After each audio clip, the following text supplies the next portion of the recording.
Hi, my name is Chef Justin and you're watching Joburg Today.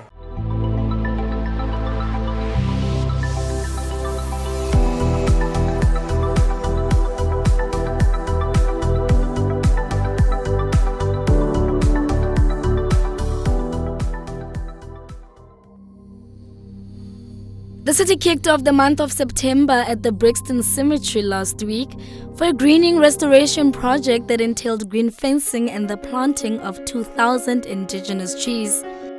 The cemetery has felt the brunt of vandalism, illegal dumping, and the occupation of displaced people. We thought it's important that we do it quite differently, because tree planting, we could have went to any other public open space to plant the trees, but we thought it's important that let's come here to this 116-year-old cemetery, the Brixton Cemetery, to plant trees, because one of the things that we are concerned with is the theft of the fence that is around the cemetery, which then makes the facility vulnerable. So the idea really is to put up trees around the cemetery, and these trees will also serve as part of the fencing, as part of the measures that we are taking to try and safeguard the cemetery. But it's important that besides planting the trees, what is the significance? The significance, therefore, is that we need more trees. We do not want a city without greenery, because we understand that trees help us in terms of the environment. We've got a number of problems in terms of the quality of the air in the city in various areas.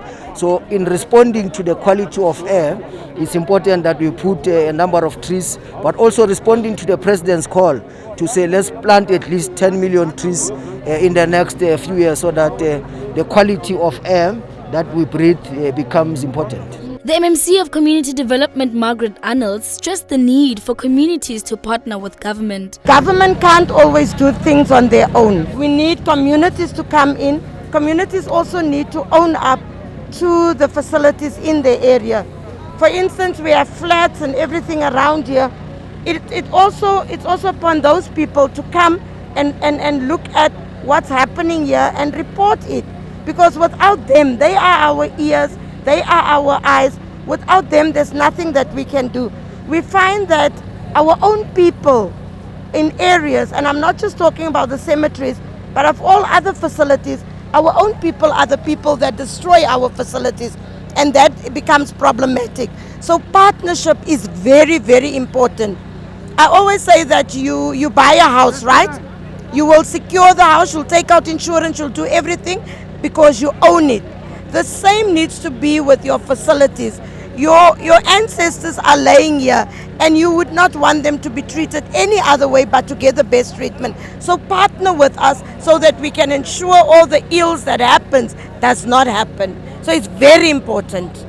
It's people like Sarah Willem who have dedicated their time without pay to taking care of Joburg cemeteries. I realized there was a need for somebody to care for the graves, because city parks, they only do the cleaning between the graves and the trees and shrubs and things. Nobody except the families are able to clean the graves, and a lot of the families have gone overseas. They don't live here anymore. So somebody had to go in and look after the graves for them. So we clean the graves, and then when we do have funds, we get a monumental mason in to come and fix the stones. We started at the moment with the more significant stones, but as we get in more money, we're hoping to be able to do more and more repairs of the stones.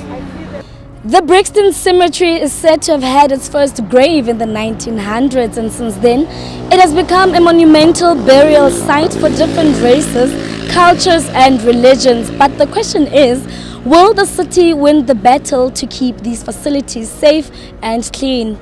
We have already put private security firms on the ground.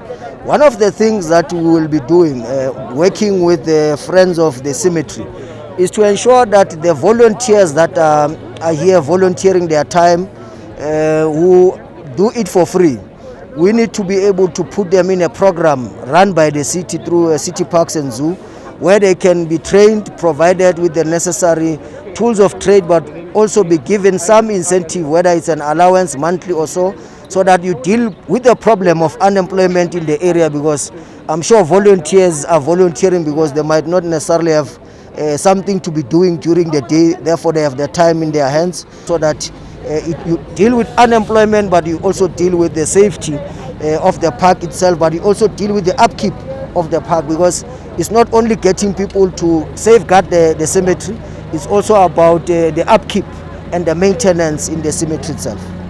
Others believe that perhaps it would be more sustainable to put up an 8-foot brick wall around the cemetery.